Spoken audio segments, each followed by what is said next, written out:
All right, I saw this guy Boffy on the trending page of YouTube, before Susan Wojcicki, deleted the trending page and hid it from me, so I can't fucking find it. So Boffy, as far as I can tell, is a double masculine ESTP. Not sure about that. It's not a fucking official type. Don't put that fucking, God didn't tell me that, but I think he's more in that direction.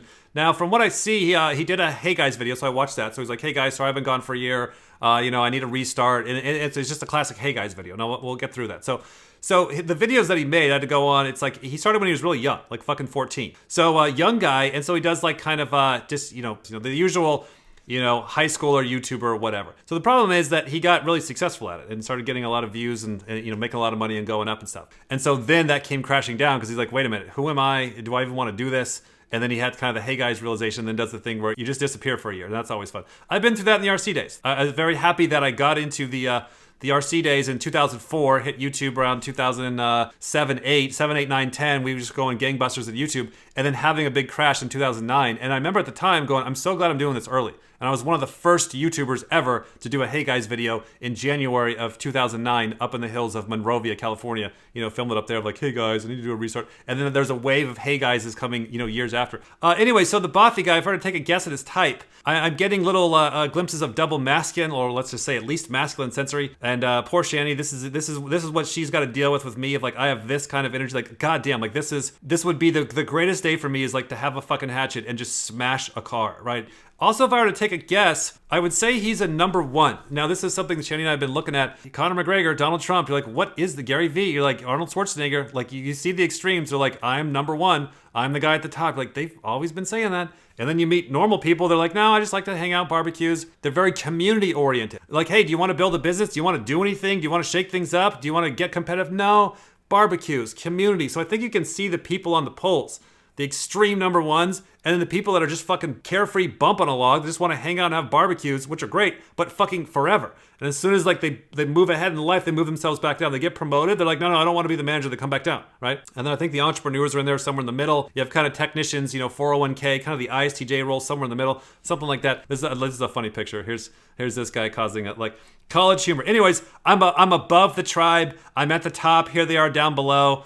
Being silly, but I'm the guy at the top, Let me just take a run at the type here. So if I were to take a guess, what you can see in the videos is you can see Mope. I'm going to give him introvert for that. I can see Blast Last as well. You're going to be able to see that.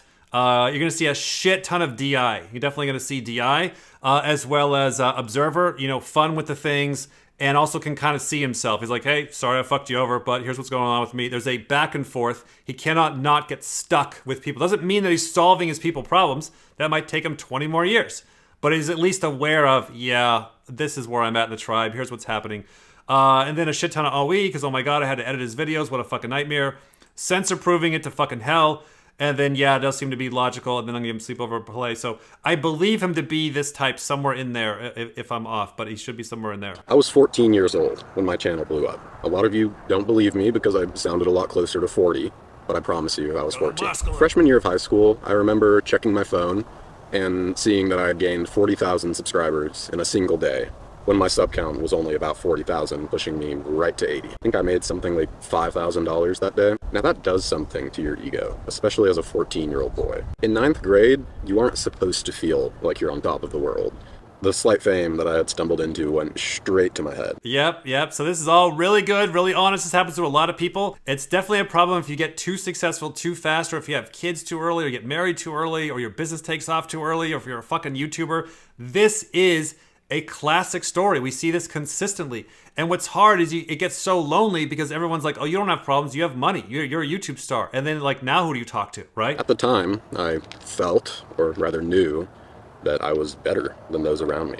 I developed a superiority complex. Somewhere along my journey, I completely lost sight of the line that divided real life me from Boffy. And so I truly became the Boffy persona for a while, in real life and in my videos. As you can imagine, this led to me being pretty difficult to be around. I started to struggle socially because of this, and I decided that it was everyone else's fault. I doubled down on my pursuits, and I focused all of my energy and time on just making videos. I made more money than any kid that age should ever be trusted with. I gained a whole lot of internet clout, but I paid a pretty steep price for this. It's fascinating when we see the consumed sleeps, where they're like, just put so much Kobe Bryant amount of energy into something, get really, really good at it, and they outwork everybody through just extrovert energy, especially the blast last consumes sleep. So it's a fascinating thing. Why is, Barack Obama, I believe, would be a number one as well. He kind of has the ego problem, and he's kind of famously known for an ego problem. Fucking Shaq doesn't.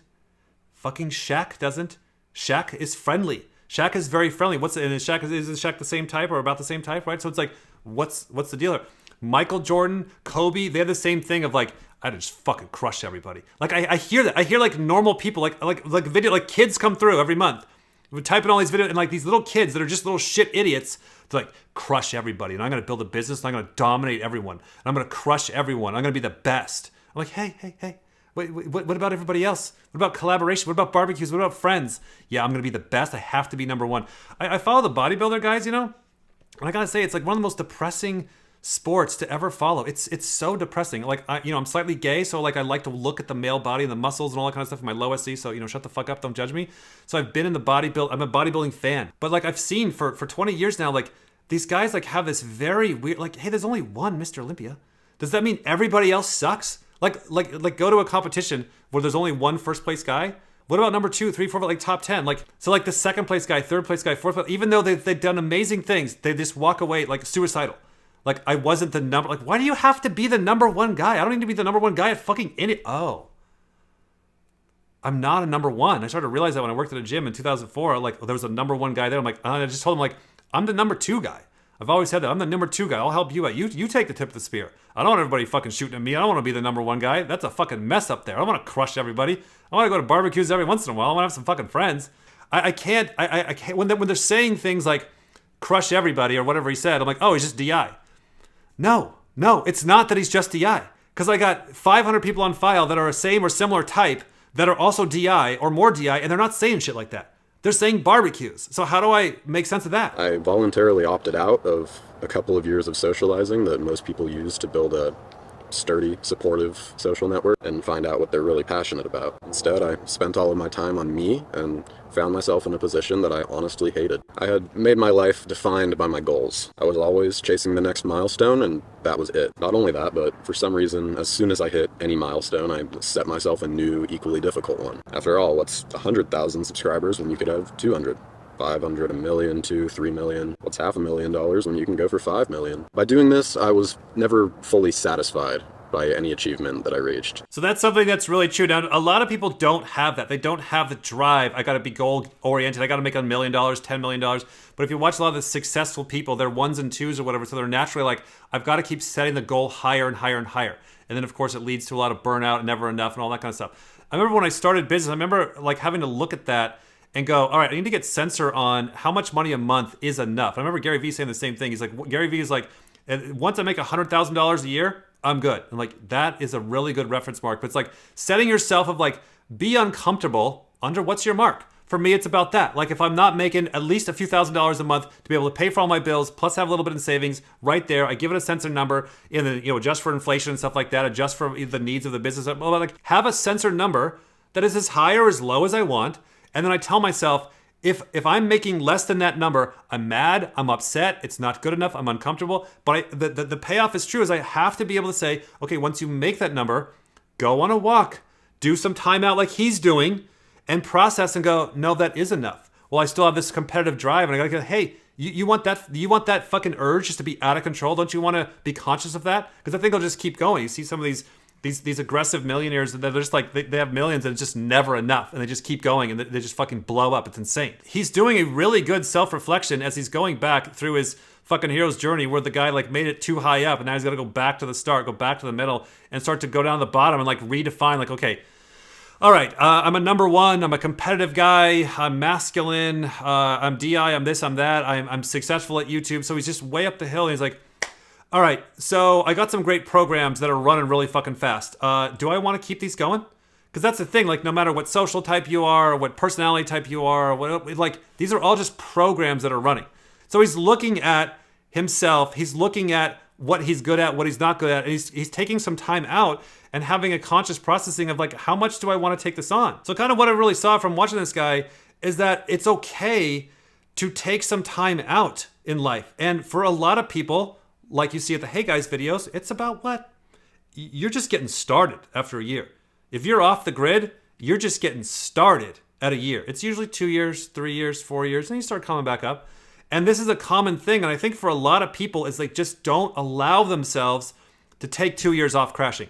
I sure as fuck did. When I was crashing in my 30s, I went, I got a fucking open window here. I was on YouTube long enough to know this is normal. People crash and they're gone for a few years. I'm in a spot where I can. I fucking punted my 30s, took a lot of years off, no emails, no phone calls, no birthdays, no nothing, no Christmas. When I came out of the house several years later, the cars were all different. Like, that's how much in the bunker I was. The cars were different. I hadn't seen cars, you know, I'd seen the neighbors' cars and stuff, but like going out on the street and, you know, to take Cody to school, kindergarten, and all the cars are all like plastic and space age, right? This is just my sensory freak out with SE at the bottom. But the point is, went all in on fuck you, motherfucker. And I spent all the money and just took time off for self and had to rebuild self. Even though, just like this asshole, I'm DI, I'm selfish, fuck you. It doesn't matter. It doesn't matter. Everybody, if you're going in life, if you're a fucking YouTuber, if you're running a business, if you have a family, if you're doing your job, if you're trying to grow, you're going to get over, these functions are going to be like, hey, this works. And you're going to get overextended and then it's going to crash. It's going to want to crash. And then people try and hold that back. And what's great for Buffy, fucking great kid, great guy. He's got a really interesting deck of cards as far as the type. He's crashing way early. He's having his midlife crisis before he's 20. That's fucking great. Taking some self, like, who cares? A video game channel went down. Like, it's the biggest deal right now. Nobody fucking cares 5 years from now. Same with your fucking life. That's what you got to realize. Like, you are stuck in the past 10 years from now. Like, you're looking back like, oh, I wish I would have done this 10 years ago. No, this is 10 years ago, dumbass. The 10 years are going to roll by anyways. And you're going to be looking back on now of going, God, if I just would have took 2023 off, this would have been fucking over with by now, because now it's 2030 and I'm still a fucking shithead. Like, give yourself the ability, if you need to take some time off. Maybe during the day, maybe for a couple of years. Anyways, it's happening. It's real life. It happens to people. It's happened to me. It's happened to Shan. Just something to process. Find what really makes you happy. It's been exactly a year since my last upload, and I don't think I made the wrong choice. I've spent most of this time just working on myself and trying to be happy again, and I just now feel like I'm starting to get there. It's not all bad. Things started to improve a little when I stopped uploading, and I found a few things that I truly enjoy. I discovered I'm an adrenaline junkie. I'm gonna overlay some of the videos here that I have of my thrill-seeking shenanigans. Cigarette in the mouth still! Whoa. But I'm having fun, and I've learned that that's what really matters.